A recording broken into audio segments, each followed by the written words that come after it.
Hi, my brothers and sisters in the Lord Jesus Christ, my friends, mga kaigsunan.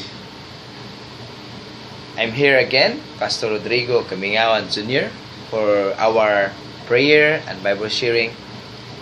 So, to all of you who can watch this video, I am happy that you are there watching and listening to the Word of God. Maraming salamat sa inyong lahat. Daghang salamat kaninyong tanan. This is a privilege to proclaim the Word of God.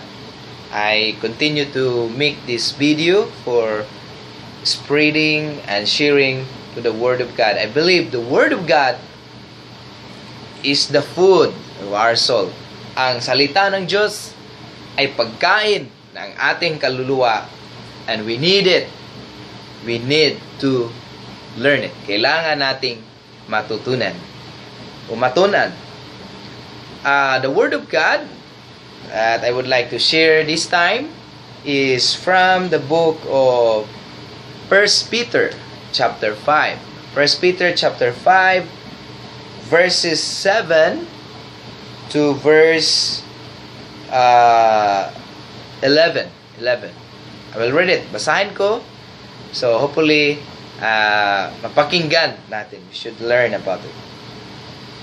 Leave all your worries with Jesus because He cares for you. In the same way, you younger people must submit yourselves to your elders, and all of you must put on an apron of humility to serve one another. For the scripture says, God resists the proud, but show favor to the humble. Humble yourselves then under God's mighty hand, so that He will lift you up in His own time. Leave all your worries with God because He loves you, or He cares for you. In verse 8, be alert, be watch. Your enemy, the devil, roam around like a roaming lion, looking for someone to devour. Be firm in your faith and resist him, because you know that other believers in all the world are going through the same kind of suffering.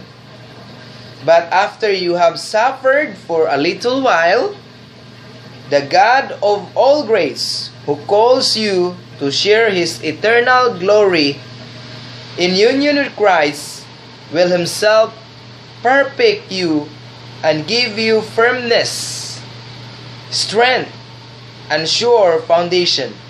For to Him the power belongs forever. Amen. So I would like to read it in Cebuano. Itugyan sa Diyos ang tanan ninyong mga kabalaka, kay siya nagatiman man kaninyo. Pagbantay kamo kay ang inyong kaaway nga mao ang yawa naglibot-libot kaninyo sama sa leon, nagangulog og nangita og tukbunon. Liguna ang inyong pagtuo, sukli siya kay nasayod kamo nga ang inyong isig ka magtutuo sa tibuok kalibutan. Gisulayan usab sa samang alantuson.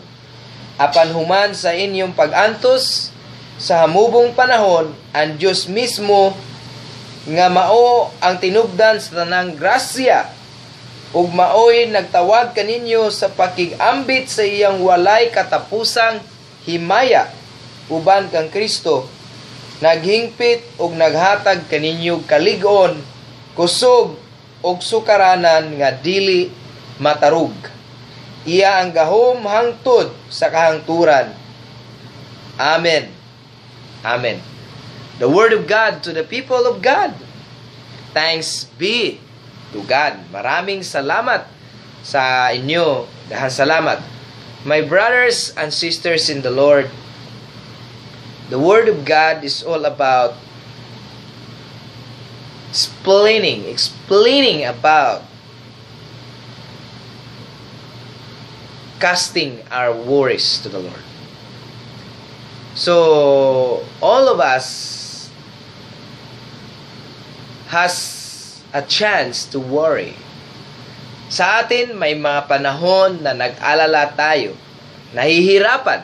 So, sometimes we feel that we need to give up, nahihirapan tayo, susuko na tayo. So, doon ay mga time gusto na tayo surrender. But in our suffering, in our problems, ating mga paghihirap, hindi tayo nag-iisa. We are not alone in our sufferings. Because God is with us and calling us. Ang Panginoon tumatawag sa atin na dapat tayong maniwala sa Kanya na kasama natin siya sa ating mga paghihirap. That He is with us in our sufferings. That Christ is with us, living in us. Kasama natin siya. We are not alone in every battle.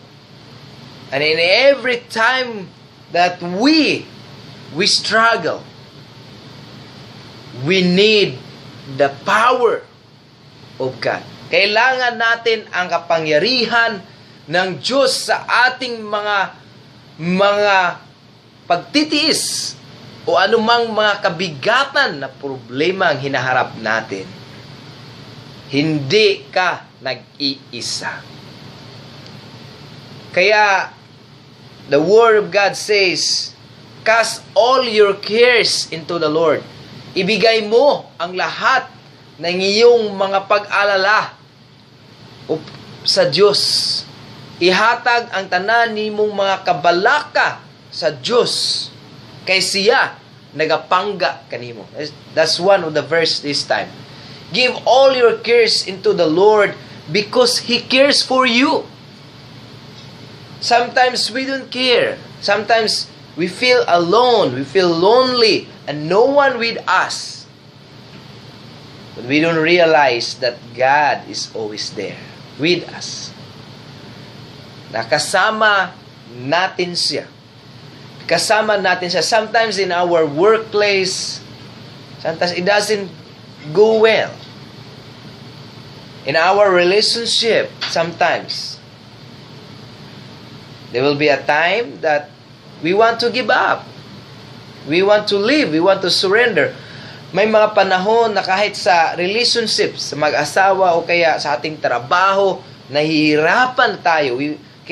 Sometimes gusto na nating sumuko. And some of us give up and they commit suicide. That's not the way out.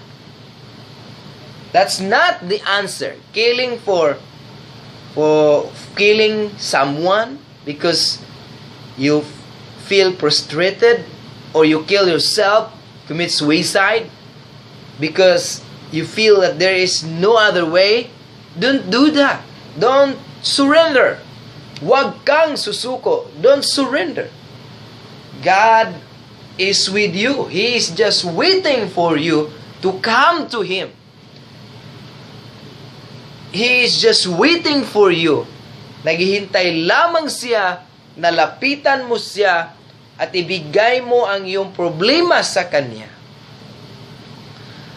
Ayaw pag-surrender sa imong kinabuhi, kay naghulat siya nga ikaw mo duol kaniya o ikaw mo tugyan sa imong mga problema kaniya.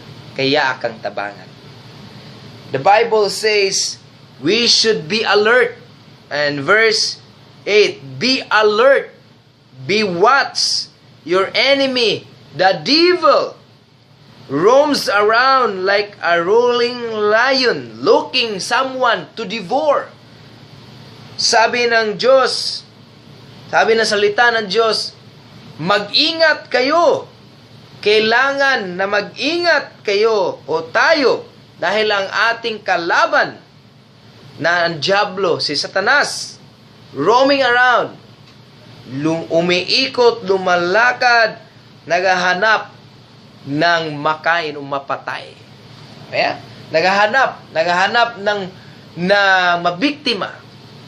So, kinahanglan, nga mag-alert kita, magbantay kita, kay ang atong kaaway tanas galibot-libot, kay aron makakita og biktima.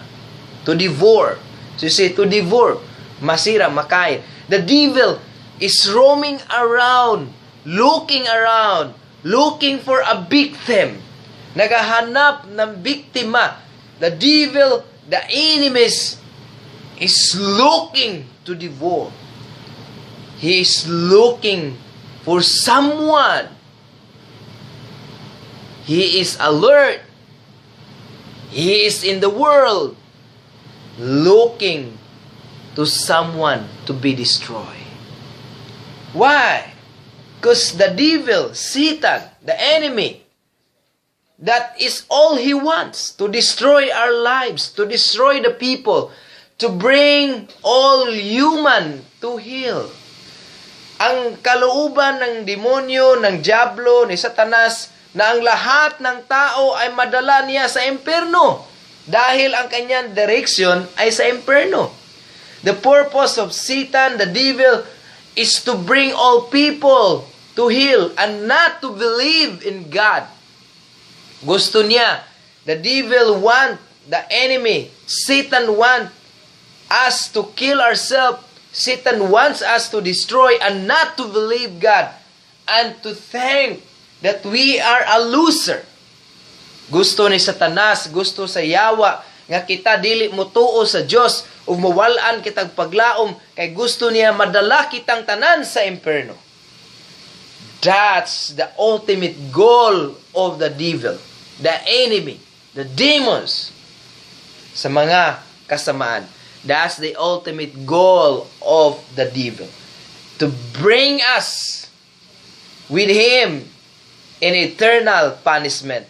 But not that. But he cannot be successful. Because the Son of God, the Lord Jesus Christ, came into this world in order us to be rescued. And you are listening now to the Word of God. He cannot bring you because you listen to the Word of God. Hindi kanya madala, hindi kanya masira, hindi kanya matalo dahil ikaw ay naniniwala sa ating Panginoong Diyos at nakikinig ka ngayon. Nakita, you receive it. Dili kaniya mapildi tungod kay kita adunay pagsalig sa atong Ginoong Hesukristo. Mga kaisunan, my brothers and sisters in the Lord, this is serious. This is not a joke. Why you can hear a lot of people committing suicide, killing someone, under by the power of drugs, enjoying sin, and after all, their lives was destroyed. Why? It's because they follow the tricks, they follow the teaching of the devil. They become disciple of Satan. Because Satan is roaming around to destroy the heart of the human, the heart of the people. Because he don't want us to be with the Lord in heaven. He don't want us to be with Jesus in eternal home someday. Because Satan, if you read the Bible, if you know it, his direction is hell, imperno, ang kanyang pupuntahan. Gusto siyang magsama ng marami.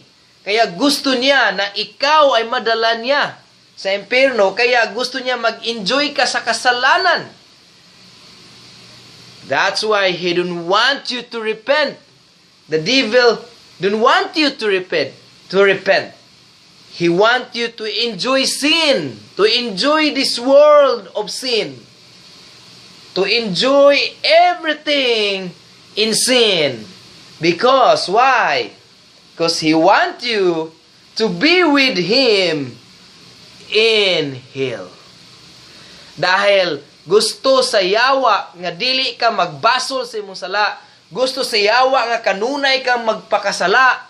Kanunay kang magbuhat og dautan hantod mamatay ka o hantod mamatay ta kay gusto niya nga kita madala niya sa impierno. Aron nga magaantos uban niya.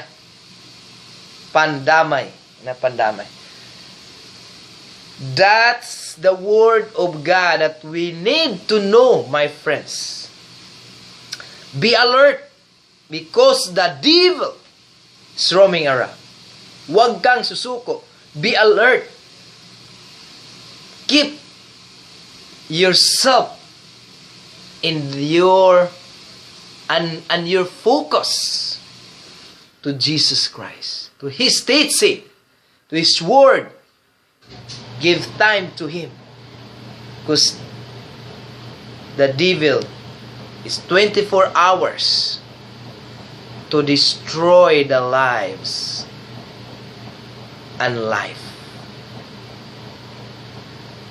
And the Word of God says, be firm. Be firm in your faith and resist him. So, maging matatag ka, be firm in your faith, matatag ka sa iyong pananampalataya, magmalig-on ka sa iyong pagtuo, and resist him, resist the devil, fight the devil. Kalabanin mo siya, resist him, be firm, maging matatag ka sa iyong pananampalataya, huwag kang susuko, hindi tayo susuko, hindi tayo surrender. Resist and be firm by your faith and resist the devil because you know that other believers in the world are going through the same kind of sufferings for a little while. God of all grace, who called us to share His eternal glory in union with Christ, will Himself perfect you and give you the firmness of strength and sure foundation. To Him the power belongs forever. Amen. Kailangan, sabi ng Diyos, na sa dapat tayong labanan natin ang demonyo, si Satan, resist him, maging matatag tayo sa ating pananampalataya, hindi tayo susuko. Kaya lahat ng mga tao sa mundo, mayroon ding pagtitiis. All the Christians suffer. That's why the Bible says, the Word of God says, cast out all your cares. Ibigay mo ang lahat ng iyong pag-alala kay Jesus. Dahil hindi lang ikaw ang nahihirapan. Hindi lang ikaw ang may problema. Bakit ka susuko? Why you surrender? Why you give up? Don't surrender. Because you are not alone. All people's experience. They experience problem. What just we need is to be strong and stand firm to fight the devil. To be strong in our faith. Kinahanglan na kita magmalig-on nga dili ta mo surrender kay tanang mga tao dunay problema. Dili lang ikaw ang naay problema. Nagaingon ang atong Ginoong Hesus, ari ihatag kanako ang imong mga problema. Kay gimahal ko ikaw. God is waiting for us to give all our cares to Him. Ang ating mga problema, ibigay natin sa Kanya. We should give it to Him. He is waiting. Brothers and sisters in the Lord, God is always there with us. But sometimes, we don't hear it. We don't see it. We don't feel it. Ang Panginoon ay palaging kasama nandyan sa atin, nakikinig o kaya nakatira sa ating puso, ang banal na Espiritu, pero hindi lang natin nakita, hindi lang natin nalaman dahil busy tayo. sa mga gawa dito sa mundo. He is just there, waiting. Ang Diyos nagahulat lang kanato. Kauban siya nato kanunay, pero wala lang nato makita. Kay kita na bisita, ninibutang sa kalibutan. He said, cast out all your cares. Itugyan ang iyong makabalaka. Ug dili kita magpapildi sa atong kaaway, ang enemy, the devil. So my friends, my brothers and sisters in the Lord, daghang salamat. Thank you for watching. And I pray that you never give up. Give all your cares into the Lord. Lahat ng iyong problema, hindi ka nag-iisa. Kasama natin siya. Just give your faith, strengthen your faith. You should fight the devil. We have only one enemy. It's only Satan. He is powerful. But Jesus is more powerful than him. Because Jesus, He died on the cross. He suffered for us. And He is with us. We just give our life to Him, our trust to Him, everything to Him. Ihatag nato kay Jesus ang atong mga kabalaka o kahadlok sa atong mga pag-antos karon, dili ka na katapusan. Kaya nakauban nato siya. Let us pray. Lord, thank you for your word.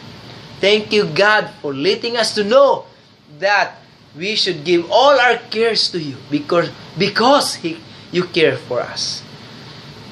Inalagaan mo kami, O Diyos. Dapat naming ibigay ang aming mga problema. Angay na mong ihatag ang aming mga problema. Thank you, Lord, for your word. Thank you, Jesus. Amen and amen. So thank you, my friends, my brothers in the Lord Jesus Christ. Thank you for watching and take care. Bye.